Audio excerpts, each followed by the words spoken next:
राधे राधे दोस्तों।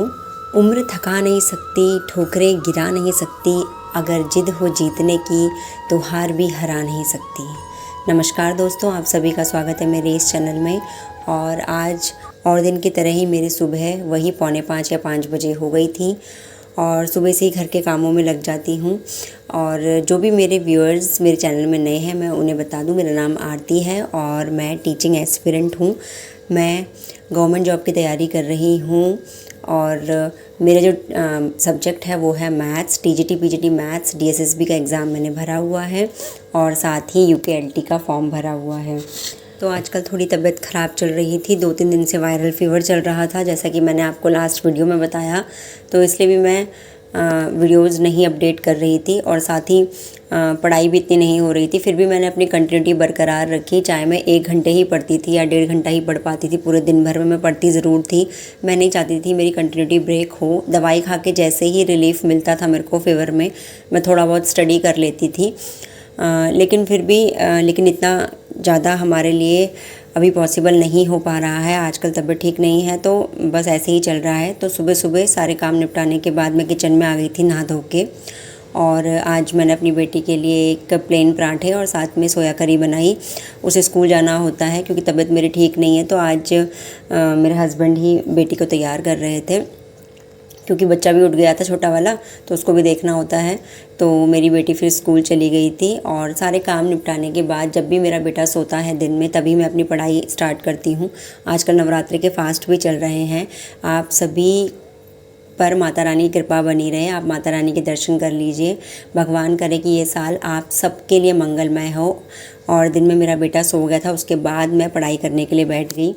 तो आजकल मैं ऑनलाइन स्टडीज़ ज़्यादातर कर रही हूँ और इसमें आजकल क्योंकि मैं यूकेएलटी और डीएसएसबी दोनों की तैयारी साथ में कर रही हूँ, तो मैंने फ़िज़िक्स की भी कर रही हूँ और साथ ही टीचिंग एप्टीट्यूड की तैयारी भी कर रही हूँ। तो टीचिंग एप्टीट्यूड के लिए भी मैं रोज़ाना 2 वीडियोज़ देखती हूँ। मैं ज़्यादा नोट्स नहीं बनाती हूँ। मैं आपको भी यही सजेशन दूँगी कि ज़्यादा नोट्स बनाने के चक्कर में रहोगे तो लास्ट में सिर्फ़ और सिर्फ नोट्स ही बने रह जाएंगे, याद कुछ भी नहीं रहेगा, क्योंकि नोट्स बनाने में हमारा काफ़ी टाइम वेस्ट होता है।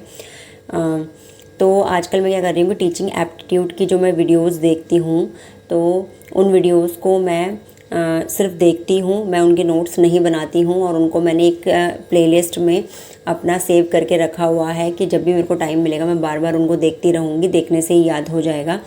क्योंकि अगर हम जैसे कोई भी 30 मिनट्स की वीडियो है तो मेरे को 15-20 मिनट्स में थोड़ा स्पीड में चला लेती हूँ, क्योंकि टीचिंग एप्टीट्यूड बहुत ज़्यादा टफ नहीं होता है।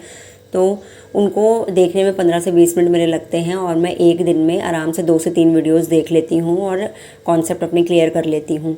लेकिन अगर आप खुद ही सोचिए कि अगर आप नोट्स बनाएंगे और नोट्स बना के आप वीडियोस देखेंगे तो आप एक दिन में 2 वीडियोस भी पॉसिबल नहीं है कि आप देख पाएँ। क्योंकि अगर आप हाउस वाइफ हैं तो ऑब्वियस सी बात है आपके पास टाइम की कमी होगी ही होगी।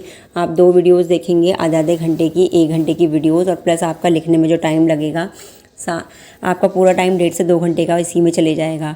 और नोट्स ही बनाते हम रह जाते हैं, क्योंकि EMRS के दौरान भी मैंने यही गलती की थी। नोट्स बना के रख लिए, लास्ट में रिवाइज़ करने का मौका बिल्कुल भी नहीं मिला। तो वो गलती मैं इस बार नहीं कर रही हूँ।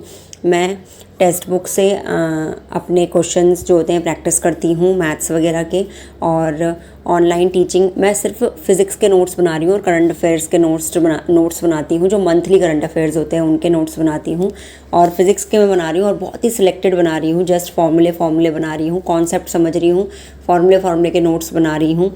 कि अगर एक आधे घंटे की वीडियो है तो उसमें 1 पेज का ही नोट्स बनता है। बहुत ही प्रिसाइज़ वे में नोट्स बना रही हूँ कि बहुत ज़्यादा बर्डन ना हो, कि लिखते रहें और समझ में कुछ ना आए। यहाँ पे मेरा बेटा खेल रहा है। बोलते हैं ना कि जैसे हम करते हैं वैसे ही बच्चे भी सीखते हैं हमसे। तो उसकी बहन पढ़ती रहती है, उसको देखता है, मुझे पढ़ते हुए देखता है, तो इसलिए वो भी सिर्फ पन्ने पलट रहा है, फाड़ नहीं रहा है। फाड़ता कम है, पलटता रहता है और आवाज़ के साथ पलटता है। वो सोचता है मैं भी पढ़ रहा हूँ। फिर दिन में वही मैंने फ्रूट्स वगैरह खाए थे और बेटी के लिए बनाना पड़ता है। अगर सिर्फ हस्बैंड वाइफ होते हैं ना तब तो फिर दिन के बाद सीधे रात में ही मतलब सुबह फ्रूट्स वगैरह खाए और रात में ही बनता है। लेकिन बच्चों के लिए स्पेशली कुछ ना कुछ बनाना ही पड़ता है, क्योंकि बेटी दिन में आई थी, फिर उसके लिए भी बनाया था। और जो छोटा वाला बेटा है उसके लिए भी कुछ ना कुछ हर 2-3 घंटे में कुछ ना कुछ बनाना पड़ता है। कभी दलिया बना देती हूँ, कभी फ्रूट प्यूरी बना देती हूँ, इस तरीके से। अब फिर रात में मेरे खाने की तैयारी हो रही थी, जल्दी बना देते हैं हम क्योंकि व्रत होता है। और आजकल क्या हो रहा है ना, आजकल पूरा शेड्यूल ऐसा बिगड़ा पड़ा है क्योंकि एक तो मेरी तबीयत ख़राब, दूसरा बेटी का स्कूल होता है तो सुबह तो नाश्ता बनाना ही बनाना है और फिर दिन का भी उसके लिए बनाना है, और फिर रात में मुझे जल्दी बनाना पड़ता है क्योंकि व्रत होता है तो भूख भी लगी जाती है और मुझे लगती ही है क्योंकि मैं फीड कराती हूँ बेबी को। तो मैं 5 साढ़े 5 बजे से लग जाती हूँ और फटाफट अपना 7 बजे तक पूजा वूजा करके खाना वाना खाते हैं। और मैं 8 बजे के आसपास तक बर्तन धो के बच्चों को खिला पिला के 8 साढ़े 8 तक निपट जाती हूँ। लेकिन व्रत के बाद होता है ना कि हम इतना हैवी खा लेते हैं, कोशिश कितनी भी करो, भूख इतनी लगी होती है कि इतना हैवी खा लेते हैं कि बस नींद ही आती है। तो आजकल यही हो रहा है, जैसे ही मैं खाना खाती हूँ उसके बाद मेरे को नींद आने लग जाती है क्योंकि पूरे दिन भर तो हम खाना खाते नहीं हैं, तो नींद आने लग जाती है। तो अब मैंने थोड़ा सा अपना क्राइटेरिया चेंज किया है कि मैं रात को खाना खाने के बाद जैसे ही खाना खाती हूँ ना 8:30 तक मैं सो जाती हूँ और फिर मैं रात में उठती हूँ, कभी 2 बजे कभी 3 बजे, इस तरीके से उठ रही हूँ। और यही तरीका मुझे बेनिफिशियल लग रहा है क्योंकि पूरे दिन भर की थकान हमें रहती है, व्रत भी ले रहे हैं, काम भी घर के कर रहे हैं, और पूरे दिन भर की थकान के बाद लास्ट में अगर आप खा पी के पढ़ने बैठेंगे तो आप वही है कि आपका माइंड थका रहेगा तो इतना ज़्यादा अच्छे से आप अच्छे तरीके से नहीं पढ़ पाएंगे। तो इसलिए मैं सोचती हूँ कि जैसे ही मेरा काम निपटे, 8 बजे निपटे तो 8 बजे, 8:30 बजे निपटे तो 8:30 बजे बच्चों के साथ तुरंत सो जाए, और जैसे ही सोएं और फिर सुबह अपना 2:30-3 बजे के आसपास उठ जाएं कि जिससे अच्छे से पढ़ाई हो जाए। तो यही तरीका भी फ़िलहाल अपना रही हूँ। देखिए, कोई भी एक रूटीन जो होता है ना, आप किसी को देख के नहीं बना सकते हैं। अगर आप ये सोचेंगे कि वो ऐसा कर रहा है और मैं भी ऐसी करूँगी तो ये पॉसिबल नहीं है, क्योंकि सबके घर की सिचुएशन अलग अलग होती हैं, फैमिली मेम्बर्स अलग अलग होते हैं और बहुत सारे डिफरेंट कंडीशंस होती हैं। तो सबकी घर की अगर सिचुएशन डिफरेंट है तो फिर टाइमिंग कैसे मैच कर सकता है। आप हल्का फुल्का आइडिया ले सकते हैं लेकिन एज इट इज़ किसी को कॉपी कर ही नहीं सकते हैं, क्योंकि हो सकता है कि जिस टाइम आप पढ़ रहे हो मैं सो रही हूँ, जिस टाइम मैं पढ़ रही हूँ आप सो रहे हो, तो ये होता ही है। आपको जो मैनेज करना है चीज़ वो मैनेज करनी है कि आपको मेहनत करनी है, आपको टाइम देना है, आपको नींद 5 से 6 घंटे ही लेनी है, ज़्यादा नहीं लेनी है। मैं खुद ही यही करती हूँ। अगर मैं 9 बजे तक सो गई हूँ तो मैं कभी 2:30 बजे कभी 3 बजे, मतलब 3 बजे से पहले उठ जाती हूँ, क्योंकि मैं 6 घंटे से ज़्यादा मैक्सिमम सोती नहीं हूँ। मोस्टली 5 घंटे की नींद लेती हूँ, लेकिन आजकल व्रत है तो थोड़ा थकान ज़्यादा लग जाती है, तो इसलिए कभी कभी 6 घंटे भी सो रही हूँ। क्योंकि हम जब नींद की कटौती करेंगे तभी हमारे पास टाइम मिलेगा हमें कि हम पढ़ पाएँ। और बस आपके पास ये लगा लो कि यही करो या मरो वाली सिचुएशन है। 2.5 से 3 महीने आपके पास मैक्सिमम पड़े हैं, इसी में आपको तैयारी करनी है जैसे भी करनी है। क्योंकि कहते हैं ना कि कब बच्चे बड़े हो जाते हैं पता नहीं चलता है, कब हम बूढ़े हो जाते हैं हमें पता नहीं चलता है, हमारी उम्र निकल जाती है। एक हाउसवाइफ की घर के काम कभी ख़त्म नहीं होने वाले। आप ये सोचेंगे कि आज इसको साफ़ कर लूँ, आज उसको साफ़ कर लूँ, तो देखिए घर के काम तो ना कभी भी ख़त्म नहीं होते हैं। आज ये साफ़ करेंगे, दूसरे दिन कुछ और साफ़ करना पड़ेगा, तो ये काम तो चलते ही रहेंगे। आप ये सोचेंगे कि आज मैं सारी साफ़ सफाई कर लेती हूँ, कल से पढ़ाई करूँगी, तो कल का कल ही रह जाएगा, कल कुछ और साफ़ सफाई करनी पड़ेगी, कल कुछ और करना पड़ेगा, तो ये काम चलते ही रहेंगे। तो घर के काम कभी ख़त्म नहीं होंगे। और हम ये सोचेंगे कि हम कैसे 5 से 6 घंटे पढ़ें या 4 घंटे पढ़ें, तो आप ये भी तो सोचिए कि जब आप इन फ्यूचर में आप गवर्नमेंट जॉब लगेंगी तब भी तो आपको 7 घंटे की ड्यूटी करनी पड़ेगी, 8 घंटे की ड्यूटी करनी पड़ेगी, और तब भी आप सारे घर के काम मैनेज करके वो चीज़ें करेंगी। तो ऐसे ही आपको अभी भी वही चीज़ें आपको मैनेज करनी हैं, और हमें पता है कि हम हाउसवाइफ्स कर लेंगी। ऊपर नीचे हमेशा होता है, आजकल मेरे साथ भी हो रहा है, ये चीज़ होती रहेंगी, लेकिन फिर भी अपनी कंटिन्यूटी बिल्कुल भी ब्रेक ना करें। क्योंकि कई मेरे व्यूअर्स के कमेंट्स आते हैं कि हम लगातार 5-6 घंटे या सुबह से शाम तक काम करते हैं, उसके बाद थक जाते हैं, थक के चूर हो जाते हैं, तो क्या करें, कैसे पढ़ाई करें, मैनेज नहीं हो पा रहा है।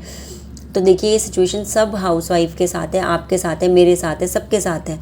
लेकिन हमें जैसे भी करके सिचुएशन से आगे बढ़ना ही है, सॉल्यूशन हमारे पास ही है। जब आपको फील होना कि सुबह से शाम तक मैं काम करके बिल्कुल थक के चूर हो गई हूँ, मेरी बस की नहीं है अभी पढ़ाई करने की, तुरंत बिस्तर में जाइए और सो जाइए। सो के 4 घंटे 5 घंटे की नींद लेके फ्रेश माइंड से फिर पढ़िए। लेकिन वो जो 4-5 घंटे की नींद लेके आपने अलार्म लगाया, उसमें आपको उठना ही होगा, आपको पढ़ना ही होगा। ये नहीं कि आप दोबारा सो जाएं और आप जहाँ 6-7 घंटे की नींद लेते थे वहाँ आप 9-10 घंटे सो रहे हैं। फिर आप तुरंत सो जाइए, क्योंकि अगर आप फ़ोन उठाते हैं या किताब उठाते हैं पढ़ने के लिए तो आप उसमें पढ़ेंगे नहीं, उसमें बस यही चलता रहेगा कि पढूँ ना पढूँ, क्या पढूँ, कैसे पढूँ, तो यही माइंड में चलता रहेगा। थोड़ा माइंड ये रहेगा कि थकान हो रही है, थकान हो रही है, तो ये सब चीज़ें चलती रहेंगी। इसलिए सिर्फ़ और सिर्फ अपनी पढ़ाई पे ध्यान दीजिए, सोइए और जब आपको फ्रेश फील हो आप पढ़िए बस। तो फिर उसके बाद मैं अपने रात में अपनी बेटी को पढ़ा रही थी, क्योंकि आजकल क्या होता है कि नए स्कूल जा रही है, फर्स्ट क्लास में आ गई है, तो पढ़ाई भी बहुत ज़रूरी हो गई है। हमारे टाइम पे तो केवल हिंदी, इंग्लिश, मैथ होता था। आजकल ईवीएस आ गया है, जीके आ गया है, कंप्यूटर आ गया है, इतने सारे सब्जेक्ट्स हो गए हैं। और मैं नहीं चाहती कि मेरी पढ़ाई की वजह से मेरी बच्ची का जो बेस वीक रहे। तो हिंदी, इंग्लिश, मैथ तो मैंने उसे करा ही दिया था काफ़ी हद तक, लेकिन उसके साथ जीके है, उसके साथ ईवीएस है, कंप्यूटर है, तो बहुत सारा बर्डन है। तो मुझे उसको भी अब सेपरेट ये लगा लीजिए आपको, मुझे 45 मिनट्स या 1 घंटा देना ही पड़ता है, समझाना पड़ता है उसको चीज़ें। तो जब से मेरी बेटी स्कूल जाने लगी है तो तब से मेरे को पढ़ाई का और भी कम टाइम मिलने लगा है, क्योंकि सुबह का भी एक बर्डन हो गया है एक्स्ट्रा, की लंच वंच बनाना है, उसको तैयार करना है, जाना है, उसके साथ ही मेरे को ये सब चीज़ें भी करनी होती हैं, उसको पढ़ाना भी होता है। फिर रात के टाइम पे मैं अपना पढ़ाई करने के लिए बैठ गई थी। देखिए आजकल घर थोड़ा मैसअप हो रखा है, तबीयत ठीक नहीं है, तो रात में मैं वीडियोस देख रही थी। मैं जो टीचिंग एप्टीट्यूड आजकल कर रही हूँ, साथ में फ़िज़िक्स कर रही हूँ, तो उन्हीं की वीडियोस देख रही थी मैं। तो रात में मैं टीचिंग एप्टीट्यूड की वीडियोस देख रही थी और अभी बस पेन उठा रखा है।